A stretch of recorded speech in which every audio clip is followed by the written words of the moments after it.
Hi, నమస్తే. మీరు చూస్తున్నారు కాయ్ టీవీ మీడియా.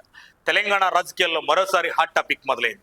కాంగ్రెస్ పార్టీలో అలాగే తెలంగాణ క్యాబినెట్లో త్వరలో భారీ మార్పులు జరగబోతున్నాయి అనే చర్చ బలంగా వినిపిస్తుంది.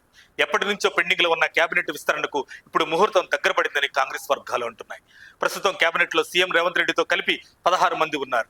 మొత్తం 18 మందికి అవకాశం ఉండటంతో ఇంకా 2 మంత్రి పదవులు ఖాళీగా ఉన్నాయి. ఈ 2 బెర్తలను భర్తీ చేయడమే కాకుండా ఒకరిద్దరు మంత్రులను తప్పించే అవకాశం కూడా ఉందని టాక్ నడుస్తుంది. ఈసారి CM Revanth Reddy cabinet shuffling పై ఫుల్ ఫోకస్ పెట్టినట్లు సమాచారం. పరిపాలనను మరింత బలంగా నడిపించాలంటే తనకు అనుకూలంగా పనిచేసే టీం కావాలని సీఎం భావిస్తున్నారట.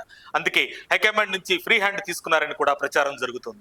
ఇక పార్టీ కూడా వచ్చే ఎన్నికలను దృష్టిలో పెట్టుకుని సోషల్ ఈక్వేషన్స్ ను బ్యాలెన్స్ చేసేలా మార్పులు చేయాలని భావిస్తున్నట్లు తెలుస్తుంది. ఇక అసలు ట్విస్ట్ ఏంటంటే ప్రస్తుత పిసిసి చీఫ్ మహేష్ కుమార్ గౌడ్ కు కేబినెట్ లో అవకాశం ఇవ్వొచ్చని వార్తలు వస్తున్నాయి. బీసీలకు ప్రాధాన్యత ఇవ్వాలనే ఆలోచనతో ఆయనకు డిప్యూటీ సీఎం పదవి కూడా ఇవ్వొచ్చని టాక్.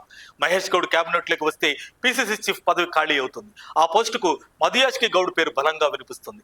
హైకమాండ్ కు సన్నిహితుడిగా ఉన్న ఆయనకు ఈసారి అవకాశం రావచ్చని కాంగ్రెస్ వర్గాలు చెబుతున్నాయి. అలాగే మంత్రి పదవి రేసులో రాజగోపాల్ రెడ్డి, ఆది శ్రీనివాస్, విజయశాంతి పేర్లు కూడా వినిపిస్తున్నాయి. మొత్తం మీద 5 రాష్ట్రాల ఎన్నికల తర్వాత ముఖ్యంగా మే 2వ వారంలో తెలంగాణ కేబినెట్ విస్తరణతో పాటు షఫ్లింగ్ కూడా జరిగే అవకాశాలు ఉన్నాయని రాజకీయ వర్గాలు చెబుతున్నాయి. మరి ఈసారి కాంగ్రెస్ పార్టీ ఏ నిర్ణయం తీసుకుంటుందో, సీఎం రేవంత్ రెడ్డి కేబినెట్ లో ఎలాంటి మార్పులు చేస్తారో చూడాలి. అయితే ఇది నిజమా లేక రాజకీయ లీకులా అనేది మాత్రం వేచి చూడాల్సిందే.